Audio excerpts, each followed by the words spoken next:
Hi everyone. Sorry for the delay. It is 4:05. I was supposed to be here at 4. I've actually been here for the last 20 minutes, but my trusty laptop, which has never given me a problem, is only 6 months old or so, uh, got stuck and I had to reset it multiple times. Very frustrating when I'm very punctual, but it's kind of out of my hands. I apologize about that. Um, okay, so I got a bunch of questions. I don't think I can answer all of these, but I'm very grateful to have gotten so many questions from you guys. Um, let's see. My mission in life is to try to give value to everybody I come across. So seeing this many questions is encouraging because it helps me feel like I can give a lot of value to a lot of people. The only downside is I probably can't answer them all, but you can reach to me offline if you'd like, or online through email. Okay, so first question is from Edwin Darris, and he asked, "Hey Joel, I want to ask how you deal with cash flow issues in a business," which by the way, everyone can relate to this. I've been growing an e-commerce wholesale business via selling on Amazon. I've been increasing my inventory and it's been resulting in additional sales. So that's a good thing. I have approximately $60,000 in inventory at the moment with approximately $60,000 in sales with a 20% margin. This is great information that you're giving, Edwin, because it kind of shows you're pretty smart. Okay, so you've got 60,000 in inventory and you're doing about 60,000 in sales. I don't know if that means you've sold 60,000 over a given period of time, or is that what you're doing per year? If it is, that means you're doing okay, and a 20% margin. That's not bad. All right, so here's the question. An issue I'm having is I've been borrowing money from my main business, which are 5 retail check cashing facilities. But now that I've borrowed a lot of cash from that business, my main business is a bit short on cash that I need to effectively run that business. My question is, what suggestions do you have for me as far as solving cash flow issues in my business now and also long term? Have you ever had any cash flow issues in your business, and what did you do to solve that? Okay, so absolutely, I had cash flow issues. The first several years of my business life, I definitely had cash flow issues. So just to think this through, this opens up a million more questions. Whenever you hear a question, then I'd have another question to ask. But so I'm wondering, you have 5 retail check cashing facilities, and you've been borrowing to fund this other one. The most you could have borrowed, I'm assuming, is $60,000 because you have 60,000 in inventory at the moment, unless there was some additional cost that you had to borrow for that as well. So I'm just, I like digging in and figuring things out. So it's not just about solving this right now. I'm curious, those other 5 locations, I would hope they're very profitable, but it sounds like you're kind of getting up in debt and, to yourself, fortunately. But where's the cash going in those other 5 check cashing locations? I would think those are a mint, just printing money, doing check cashing. You don't have a lot of, I'm sure there's a lot of fixed costs, but there's, you can grow those businesses and have them spit out cash, I would hope. Your margins are good. If you're making 20% on this e-commerce business, that's good. But I see you're doing e-commerce wholesale business via selling on Amazon. So if you already know how to sell on Amazon, why not, just an idea on the sales side, why not go direct to consumer and not be wholesale? Maybe your margins will go from 20% to 40%. That's just one thought. That would alleviate that. I had an issue when I was a wholesale business. I had a wholesale business for many years. I went to trade shows and sold to stores, and that was tough because I'd sell $50,000 worth of products at my cost, and I'd sell it for, let's say, $100,000, and that sounds fine, like I made it 50,000 in profit. The problem is those retailers would pay me a month, 2 months, 3 months later. In the meantime, I had to keep amassing inventory and then more so I can refill orders. The moment I started going direct to consumer, and I did that through acquiring companies, my margins skyrocketed. We now went from buying things for $3, selling them for $15, $16, $17. So that helps a lot with cash, especially since the end consumer pays you up front. Nothing like that compared to wholesale.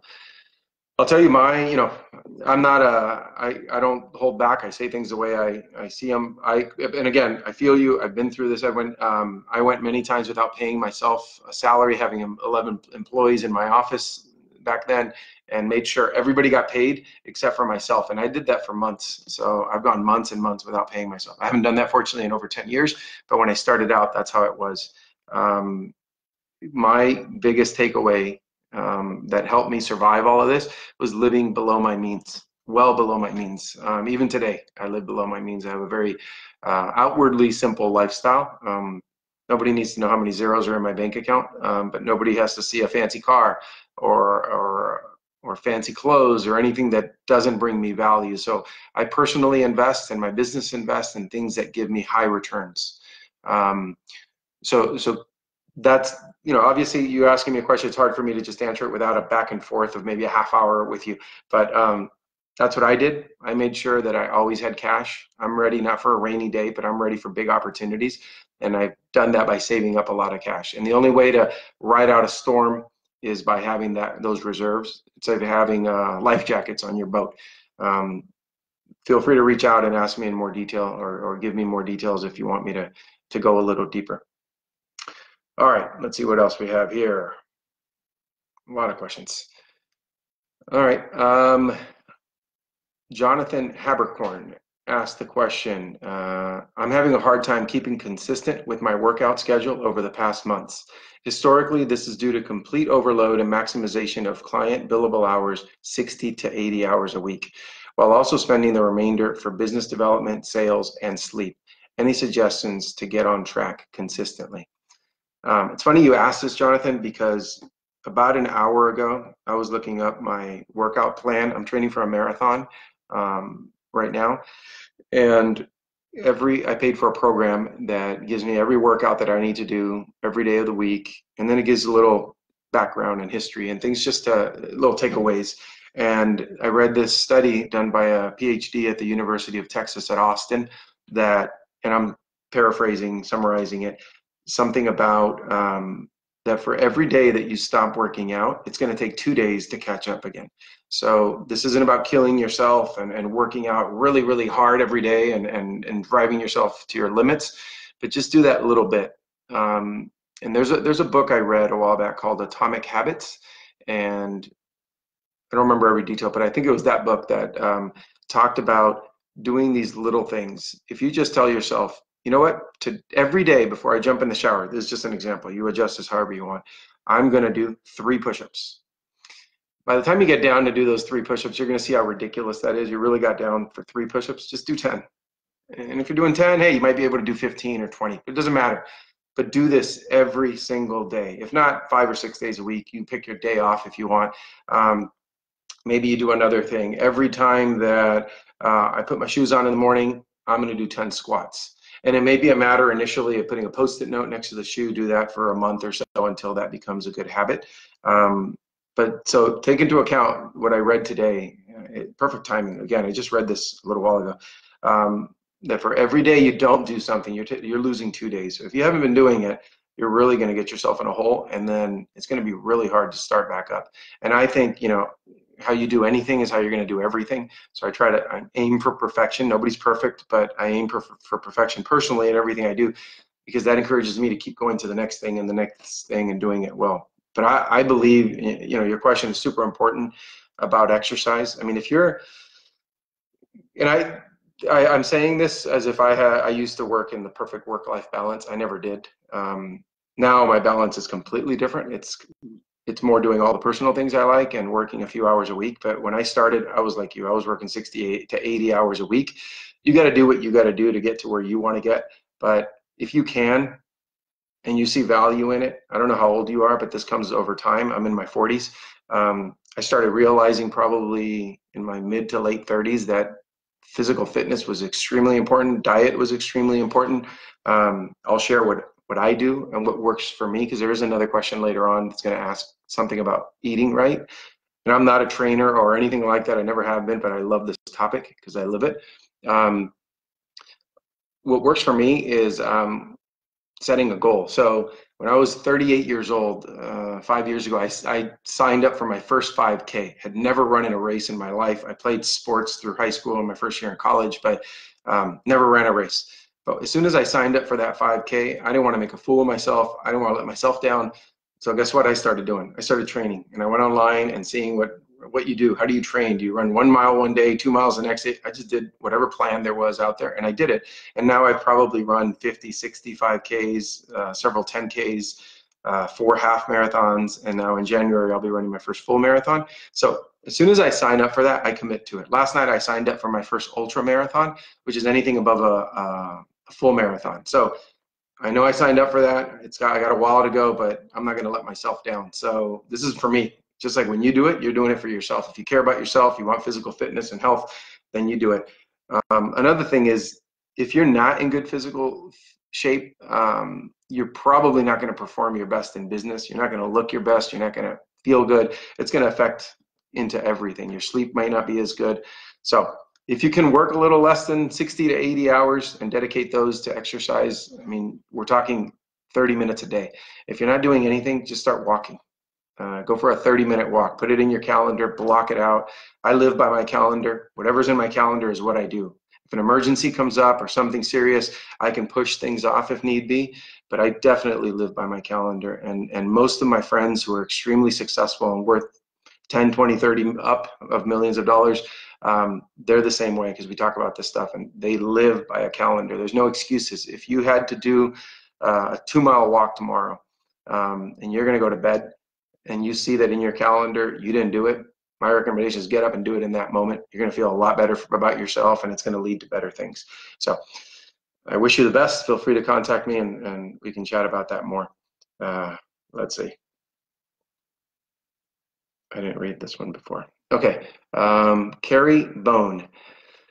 I'm a healthy female. I exercise daily, eat fairly clean, diet geared for optimal brain and body function. I know the right things to do to be healthy. However, I'm undergoing surgery, a hysterectomy, in a few weeks, which will make me feel even better, I know. I'm looking at this surgery as a reset button for my health and mindset, since I've been thrown off track the past few months due to inability to eat and how I normally would. What recommendations do you have post-op that will facilitate healing and restart my body on the most effective path for the new year? I want to heal quickly and come out the starting gate smoothly, ready to run. Thank you for taking the time to answer your question. Okay, so Carrie, just from reading the way you write, I love it. I love how optimistic you are. You see this as an opportunity to reset and get going.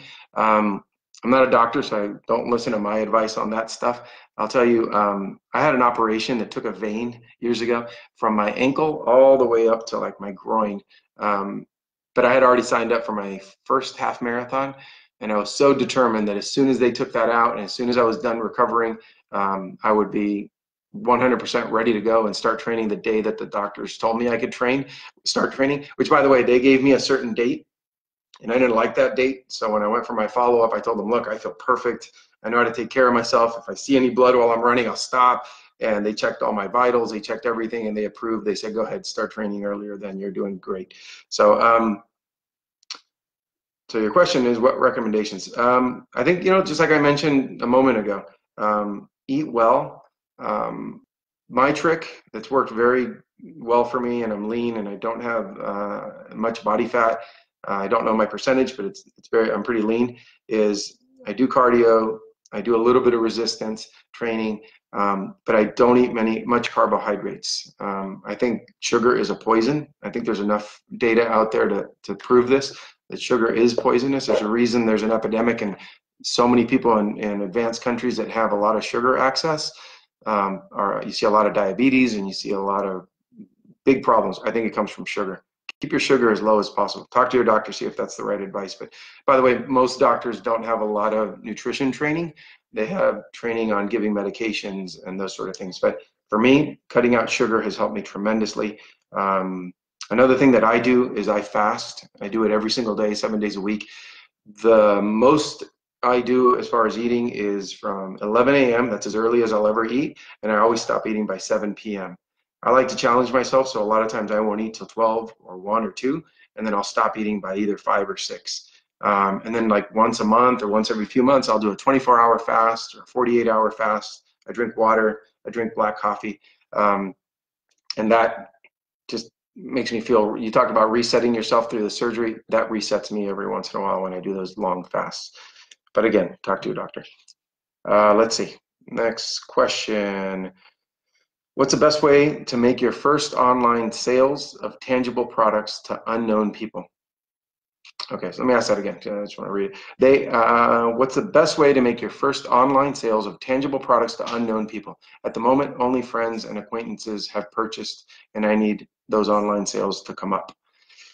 Well, if you know you have, it's tough when your sales are to friends and acquaintances because they'll always tell you have a great product. They're not always the most honest people because they're trying to be nice.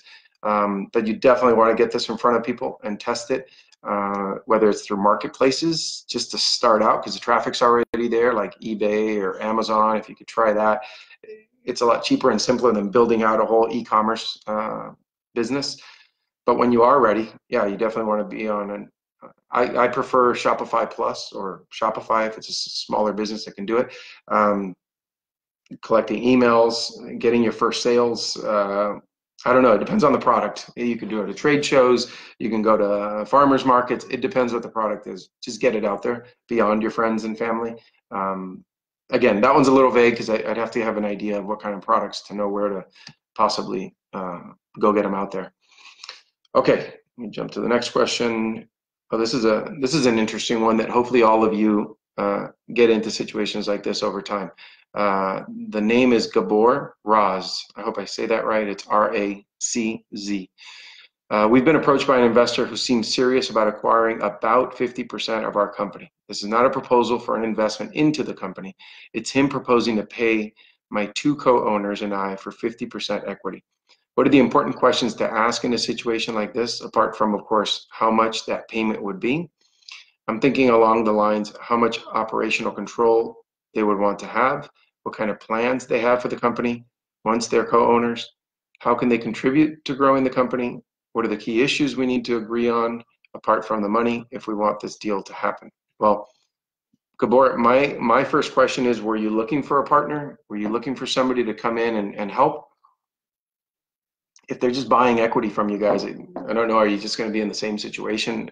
I would hope that this is a partner that brings in so much value that that it's a no-brainer. For example, somebody with a lot of experience in that industry, somebody with who's a competitor who now you guys join forces. So I would ask myself that. You already seem to have a couple of partners. Do you want more partners? Those are more people now to get to agree on every single thing that you want to do. I'm not big on partners. It works under many situations. I'm just personally not huge on it. Just figure out why you want a partner. Not this partner, because try not to chase shiny objects. Just figure out, do I really want a partner? Why would I want a partner? Who would be the ideal partner? Forget this person. Put them out of your mind for a moment and just start asking yourself if a partner, an additional partner, is a solution for you. The other questions you have are good. About the valuation, of course. What would this person contribute to the company? Absolutely. Those are the right types of questions. And the process, I've never purchased, well, actually, I've never sold a company other than a small one that I got myself out of recently. But I have acquired 10 different businesses. And in all of those, what I've done is asked them to give me the financials. That's usually 3 years of profit and loss statements, 3 years of balance sheets. I've asked for some bank statements. So be prepared to provide all of that. And from that, if it's a smart buyer, they'll be able to come up with a logical valuation for the business. 9 times out of 10, you guys are not going to agree on the valuation. You put in so much sweat equity and work and suffering that you're going to think it's worth more. And that person coming in cold from the street is probably going to think it's worth less. So just be prepared for that. Don't be offended. It's just math. And emotion allowing to get in there. All right, let's see. Nigel Massey asked, I have a residential electrical service business. I have a website. My primary lead generators are Home Advisor Google, or Home Advisor, Google, I assume. With all the hyped selling seasons and opportunities coming in the next few weeks till the end of the year, I'd like to create weekly, bi-weekly cluster, it's kind of cut off here, cluster of days tagline appropriate for each selling season leading into that period. I'd like to be creative and intertwine one tagline into the next, sort of creating a story. What advice or direction would you suggest? So I actually wrote to this question just a few moments ago before this live session. And I wrote, I'm wondering if not following the hyped selling season and instead advertising after the hype could be less expensive and you might stand out more. So I'm always careful when it comes to, Nigel's saying here, because there's a hyped selling season, which by the way, I don't know enough, Nigel, about your business. You say it's residential electrical services. I don't know that has a hype during the holidays. I don't know if that do sales go up? Are people looking for more electrical service companies during the holidays? You know, the issue I'm having with that, and what I mentioned on the response is, if that's when everybody's advertising and that's when all your competitors are putting money out there on Google and Home Advisor, I would assume leads will become more expensive during that time because you're competing for more. And if everybody lowers their demand in January, let's say, I would assume you're not fighting for that click, and your leads and acquisition costs will be lower. Just something to consider. Again, little hard to get into details on this one without knowing more, and I apologize that I just can't extract more from that question. But just keep that in mind. You don't always have to go the way that everybody's going. Here's my life. Everybody goes this way, and I've always gone the opposite way, and it's worked out pretty well most of the time.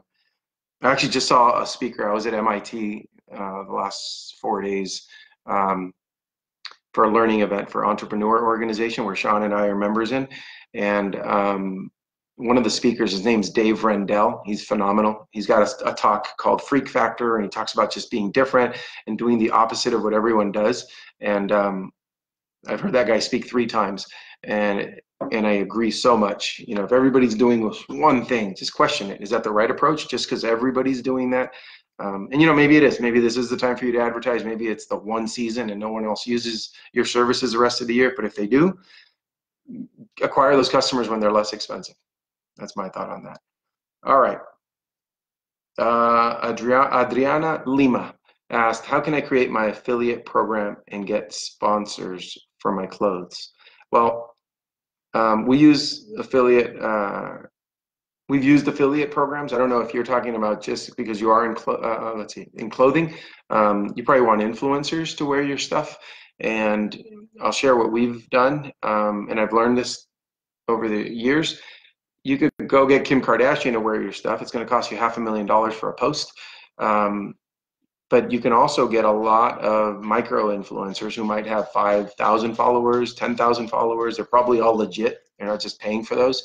And over time, if you add up enough of those, you may have as much of an impact as getting some big money influencer. If you go for small influencers, they're not going to ask you for any money. They'll be happy to get free samples. And you can build relationships like that over time. That's what we've done, and we find it to work. And it's so much less commitment. If you're starting out, and I always say this, keep it simple. Make sure that this is working. You don't need to go build and spend a lot of money. You just need to get some people to start putting your stuff out there. All right. This question's from Brad Coleman, and it is, I'd like to know, when creating your brand, what was the length or the time length it took for your brand to get noticed and steady revenue flowing? I know nothing happens overnight, but an overall question, what is a good time frame for me to look at to see if what I'm doing is currently working or if it needs to be reevaluated? And I apologize, I didn't touch a thing and it just kicked me out of the accelerator organization on here. So let me get back to the question. Let me find it. Sorry about that. Okay, so time frame, Brad. Man, that is, I wish I had a crystal ball. Some things I've done have worked really quickly, and some things have taken some time and been very stressful. I'll tell you this though, when I launched, I was selling other people's clothing brands, other companies' clothing brands, and that wasn't as rewarding financially or personally or in any way, but it was the way that I started my business. When I started my first brand of clothing, my own personal first brand, I've been in the industry for years, but it was my first brand, and this is like 11 years ago.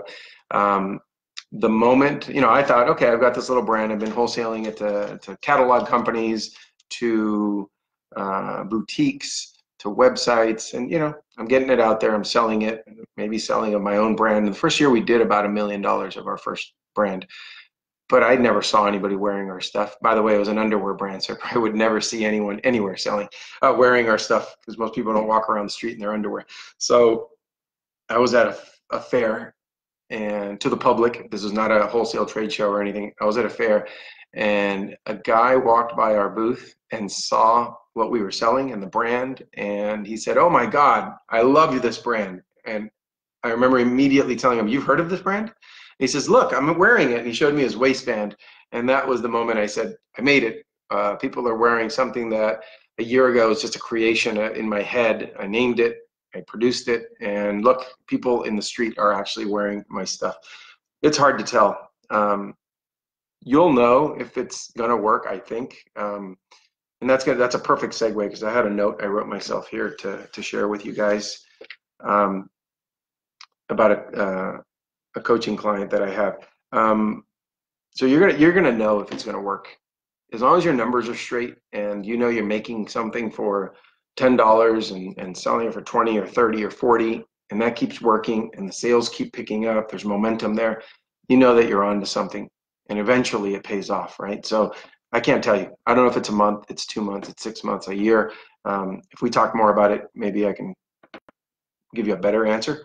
But I just keep plugging away and working really hard. That's what I did until something started showing. And remember, I did it with no mentor, no coach, no help, just doing everything the wrong way. But I figured some things out, and I got a little bit of luck on my side, and saved a lot of money, and helped my business grow that way. So I want to share with you guys, because I just said, keep pushing, and you'll know. You also can't have blinders on, and this is why I think it's important to have mentors and advisors and coaches, whatever you think is best for you. I've had a coaching client for about 1.5 years that the only reason I haven't fired that client is because her work ethic. She's a beast. She's got 3 master's degrees. She's just a tough person, works really hard, but she hasn't known when to quit her business. I don't think it's profitable. She's not even sure if it's profitable. And the reason for that is her financials are not perfectly in order. So when I have questions on her P&L and her balance sheet, she can't answer those properly. And that's a matter of not sitting down, I don't care how long, hiring a bookkeeper, whatever you got to do, get those numbers in order, and prepare that. And also, when I've analyzed the books just from what I can make out, that business is not profitable. For one thing, it's definitely not cash flow positive, because she continues to borrow personally to fund that business. And this has been going on for years. She didn't even realize this was a problem. She thought this is what you do. You're supposed to just keep borrowing and borrowing, getting into deep debt, paying 20% interest on a credit card or wherever she's borrowing it from, to finance a business that's not profitable. I had a moment in my life where I had to realize that I had to call something quits, and it hit me hard. I was in my 20s, and I built up, maybe 30. I built up a net worth of $1 million, became a millionaire, super excited, and that was all stuck in not cash, but in real estate. And then the '08 happened. All my properties were in South Florida, the hardest hit market at the time, I think between Las Vegas and Miami. And I lost everything. And I was paying on empty homes, paying the taxes, paying the homeowners association, paying everything, the mortgage. I paid everything until the day that I ran out of money. Zero money in my bank account. So over 1 year of making these payments to empty homes, no renters. I couldn't get anybody in. And that's with a real estate license offering high commissions to anybody who'd bring me a renter or a buyer. And it hurt. And that really hurt. But I don't regret. Looking back, it's been 11 years since then or so. I don't regret having made the decision to call it quits. There's no other option in my case. I ran out of money. I only wish I would have ran out. I would have stopped sooner, because I dug a hole in the sense that I just liquidated all my cash at the time rather than keeping something and letting those properties go. It was just, I guess, kind of pride and not wanting to ruin an 800 credit score. So just be careful. Don't, I say, I told Brad answering that question, you're going to know, just keep pushing and going strong. I'm saying that, but hopefully you'll get some outside opinion, not from your mom or friends or family, but a professional outside opinion of somebody who can tell you you're on the right path or you're not. And the thing about mentors or coaches or advisors, what you're looking for, I think, is always people who've been there and have done that, And while you're in the weeds walking through it, and I may have said this before, that person is above you, not in any not in any bad way, but they're above you looking to see where the prize is. And you're walking here in the weeds and you can't see it, but that person is up here directing you. Look, try that way, go that way and see what's there. I've had this experience, and that's how you get to where you want to go, utilizing those people that can help you. All right. So we got a question here from David Fitzmaurice. He says, I have an e-commerce store which drop ships swimwear. I have found a good supplier who has good quality clothes, sends out our orders fairly quick, and also made branded packaging for us. I was doing well with sales in the UK and Ireland, but summer's over here, so I've tried to get sales in Australia. I found it way more difficult using Facebook ads. I'm just not getting that many sales, and I keep having to pump my own money into the business. I've also used Instagram, micro-influencers, and now Google Ads. My questions are, how could I get more sales? And also, do you think I should keep going with drop shipping or save money and buy swimwear in bulk and get ready for summer in the UK and Ireland next year? Well, David, I like this question because I am in that industry. I am in swimwear. I own multiple swimwear brands, and we retail those direct to consumer online. So we do what you're doing. As much as it's going to compete with me, I would advise you to look beyond UK and Ireland. You're not going to build those sales overnight, but if you have good products, those people are going to buy once, and then if you put a good insert in there, have a loyalty program, collect the email, and hit them up again when there's a new product, you will build it over time. That's how I've done my swimwear and underwear business and socks and jeans and all of that. But if you're already in the UK and Ireland and doing well, I would focus on the rest of Europe. Australia is great because of the off season, right? When you're in winter, they're in summer. You could try for the United States as well. Problem there is that shipping cost is tough. But I own a company in Madrid, Spain that does what you're doing. We sell swimwear and underwear and that sort of thing. So rather than just swimwear, the guy who buys swimwear probably buys underwear. So you may want to look at that as well. And then from my experience, this is tough. I'm giving you advice to compete against me. That's funny. The other thing I consider is that what changed my business was not, I was doing what you're doing. I never drop shipped. I made the investment and I bought the products because I'm big on profit. Even though it hurt cash initially, eventually the cash catches up because there's way more profit in there. But I always bought inventory. But the next step is when I created my own brand. So right now you're buying someone else's brand. Every effort you make is bottom line hitting them. Even though you're making some and they're making some, if tomorrow they don't want to sell to you anymore, where are you going to be? You're going to have to go find another brand and start over. So keep that in mind. If you can create your own brands, it's great that they're shipping for you and stocking it and even putting your own packaging on it. That's all fantastic. But long term, if you want to stay in this for a long time and make a lot of money and control your destiny, I think you have to create your own brand or set of brands or acquire an existing brand. All right. Let's see. So the next question is from Marilisa Marquez Gutierrez. I'm in the cosmetic industry. I'm implementing email newsletter in order to provide related content, discounts, and increase sales. Once I gather my clients' email list, how should I start? How should the first emails look like? Well, Marilisa, I don't know the industry of cosmetics, but there are great cosmetic companies out there, so you can use those to inspire you and give you an idea of industry standards, of what looks nice, what you like the best. I'm sure you're much more of an expert on this than I will ever be on makeup. I've never worn it, never bought it. But here's one thing. Funny story. My first email I ever sent out, and this is 15, 16 years ago, a client email. It was just me. I did it myself. I didn't have a team of people. I didn't have anything. I sent my first email, and now I wish I had a copy of it, but I remember it looked horrible. I even made a typo on it, and people wrote back and said it was a typo, and they said, we bought from you before. We can't believe such a professional company would have this typo. And that was me. That was very embarrassing, and I was very careful after that. I started proofreading. I started asking anybody who would read anything for me to double check things for me, and then obviously we grew and got a team and people who do that. I wouldn't worry about it being the perfect email because that hesitation will never get you started.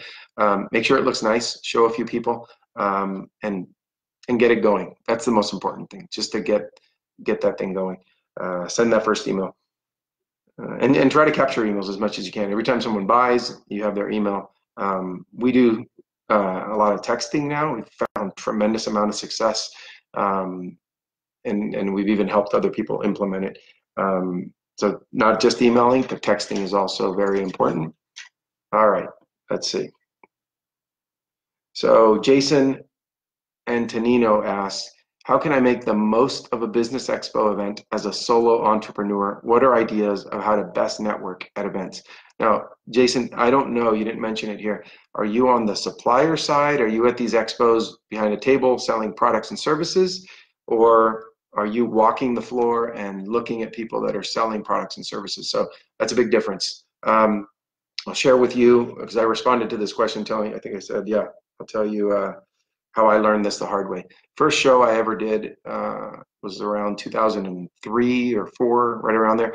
I did the Magic clothing show in Las Vegas. It's the largest clothing show in the country, or it was back then, years ago. And I had a booth and I was selling to stores, and I noticed that people around me had a lot of appointments, or I didn't know there were appointments. I just realized, man, everybody's going to everybody else's booth and I'm not getting that much traffic. So I was very aggressive standing in the aisle and trying to get people to come into my booth, because here I spent all this money and I wasn't about to give it all up by not making my show count. And that was tough. So what I learned is, I was there 6 months later, or whenever I was there again, you better believe I had appointments. I called every possible buyer of my products and I filled up my calendar. And when I got to that next show, I had people one after another, and that brings, it's like inertia. That brought more people, because if I had a few people already in there, that would interest others. That's how humans are. And it rolled really well, and I sold, I think, $25,000 that next show. And the first one I maybe sold $6,000. So that worked for me. In fact, it worked so well, and this is just thinking outside the box, just because it occurred to me. I was gung-ho. I was selling another company from overseas brand that I had the exclusive distributorship for, and that was what I was going to do. However, I saw an opportunity. A booth next to me, it was their first show, and they were impressed that I had so many appointments. So I took advantage of the opportunity, because they said, would you be our representative? Would you sell our products? And because, again, they got impressed by how many people I had at the show. So I said, absolutely, I'll be your rep. We negotiated a commission, and I started taking them a lot of business and making a lot of money off taking people over there to their booth. So think about it. I didn't go in with that intention, but an opportunity was presented, and so I definitely went with it. Okay, and then Jason, the other thing that I'm thinking is, that's if you're behind the booth and you have people you're trying to get to your booth, try to make appointments, contact everybody in advance. The other thing is the opposite. I don't know, are you walking the show and meeting vendors? You obviously want to meet somehow, because you said, what are ideas to how to best network at events? Keep in mind, and by the way, I think it's really important to know your strengths. There's something called the Clifton Strength Finders, and there's many others like this, but I've done this one, and it shows you what your top 5 strengths are. The 34 standard strengths that are out there. Maybe you're an extrovert, so this is going to come super easy what I'm about to say, but go up and shake everyone's hand and say, hi, how are you doing? My name's Jason Antonino. Here's what I do. What do you do? Right? And that's how you get a lot of conversations started. Now, here's the other thing. If you're an introvert, and there's nothing wrong with that, you don't have to change being an introvert. That's who you are. If you are born that way, there's nothing wrong with it, but just realize that you are, and now go do the exact same thing. Just know your palms are going to sweat and you're going to be nervous, but that's fine. It's what you got to do. Another thing that I do is, if you do meet somebody, networking. I don't like networking. I don't get business cards and just blah, blah, blah. I like following up on those, and that might be a text, an email, a handwritten letter, whatever you want to do, but that's how you get the most value out of networking events, from my experience. All right, see what else we got here. This is from Liga, last name Sila, Liga Sila. Okay, so she says, hi Joel, I read about the way you are raising your kids to think and act as entrepreneurs already from the early age. Well, my youngest son, who is 13 years old now, he has this entrepreneurial mindset and way of thinking. Some kids are just born with this mindset, and I think you're right. And I really want to encourage him to become an entrepreneur. What would be your suggestion? Where to actually start? Thanks in advance. And I replied to this earlier, and I said, this is something I'm very passionate about, so super excited to answer this question. You guys have, by the way, have asked a ton of questions, and they're all really good. Again, I won't get to all of them, but but it's awesome. Okay, so Liga, congratulations on your son being an entrepreneur. He's probably never going to need help from you. He's never going to live under a bridge. He's always going to be successful, I think, if nourished and if given what he needs. You know, one time I was at a kid's toy store, kind of, I forget what they're called, but it's like a learning store that has like intelligent toys. And there was a kid who wanted to buy a box of these rubber bands to make bracelets so that he could sell them at school. And I saw the kid tell the mom, if I buy this box for $40, I can make X amount of bracelets. I can sell them each for $1 and it'll make me X amount of dollars. And the mom criticized the kid so much. I couldn't believe she said, what are you, crazy? What do you think you're an entrepreneur? What is it? Blah, blah, blah. And beat him down mentally. That kid probably thinks now entrepreneurship is a bad word, and whenever he thinks about it, he's going to just feel bad and not do it. And I wanted to get involved in that conversation so bad, and I didn't because it wasn't my place. But it was so sad to hear that. So your son is very lucky that he has you and that you realize the skill and you want to encourage it. So if I don't know where online, I think it was Inc. magazine wrote an article about me once about entrepreneurship and how I do teach that to my kids, and maybe that's what you read. But I'm definitely a proponent of that. I live that life. When we have dinner in our house, we talk about that. When our kids make money, we celebrate it. When their bank statements come in every month or every quarter, we all sit around and see how much interest each one of them made. And I've got 4 kids, and they're from the ages of 14 down to 5. And so here's, just to put it into perspective, and I spoke to a college class last week, and some of them were telling me they didn't have the ability to make money because they're busy with school, and I let them all say that. And then I told them, well, my 13-year-old, well, he's 14 now, he just turned 14, he's got $23,000 in the bank. He's 14 years old, $23,000 saved up. He has sold now, I don't know, some $30,000 gross sales, and he's just turned 14. There's no excuse. I didn't give him that money. Nobody gave him that money. He made it on his own. Number one, that's tremendous money that he's waiting for the market to adjust and come down so he can start buying rental properties. And he's excited about that. And he knows what positive cash flow means and tenants. And he understands all of that at 14. Obviously, he has me as a coach. But the key there is that aside from the money that he's got and the huge leg up, you know, by the age of 21, he'll be, I think, a multimillionaire. By the time he's 30, I think he's going to retire. And I'm not just saying that. I really believe that's the path he's on, because he's an entrepreneur and he's doing it so young. But so aside from the money, I think it's the mindset. When you're 14 and you've got $23,000 in the bank and you hear other kids talking about wasting money on video games or going out and playing video games, whatever it is, or wasting it on candy, you've got this leg up. I had that as a kid. I didn't grow up with any parents that had money or knew anything about business, but I figured it out on my own, and I had a leg up. I always knew. I was 22 years old when I bought my first house. I put $32,000 down. I rented out the extra bedrooms, and I made money off that, and I kept going. I also sold chocolates. When I was in high school, I made $30 a day net profit off of chocolate bars, and that's what I encourage my kids to do. So 14-year-old has 23,000. The 12-year-old has almost 6,000. My 7-year-old has a few thousand in the bank, and even my 5-year-old, he's a tremendous seller. Obviously, he's little and he's cute, but here's how they do it. When we go to a gas station, I go to pump gas, he gets out of the car, either one of them, whichever one brought a box and wants to do it, or they rotate, they take turns, whatever it is, and they sell chocolates to everybody pumping gas. And it's hard to say no to a kid, and my kids know that. You're not always going to make money this easy. Some of these, you know, it's hard to say no, and a lot of people just buy $10, $20 at a time. I live in a city with a lot of pro athletes, so my kids have gotten some massive tips, like $100 at a time on 3 or 4 occasions, and you know, celebrity athletes have bought from them and stuff. So a pretty cool thing, and they get to take pictures. It's an amazing experience because making money, confidence, and also something that kids don't have today is communication skills. We focus in that, my wife and I, our kids will look you in the eye, they're going to shake your hand, they're going to say, hi, how are you? All of those things. When a lot of kids that I know have visited our house or I've seen them, they can't talk to an adult. They can't even talk to each other. They just look down at a phone and play video games. Our kids don't do that. So, and it's not because they're born any better than anybody else. If we let them, they would be just like everybody else, but we focus on that personally. So, Liga, I congratulate you for having the son that you have, and I hope you'll be able to mentor him in that right direction. That's exciting. And by the way, whenever I've had an issue in our business, I always bring it up with our kids and family, and we talk about it. I've gotten really good insight from my 14-year-old.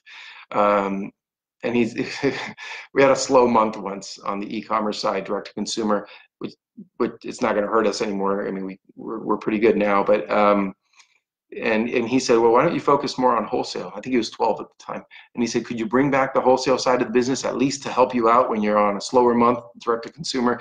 I don't think too many 12-year-olds are asking pretty good questions like that. So I've also sat down and showed my profit and loss statement to my kids. I've shown them a balance sheet. I show them what all that means. And then they just feel like part of this. It's a whole family thing. And I think it's great learning opportunities. And by the way, I don't think there's any better way to learn than to teach. So I speak very often at college classes about entrepreneurship, about grassroots, just starting a business from the ground up and grassroots and without a marketing budget and all that sort of thing. And every time I talk, I learn a little bit. With coaching clients as well.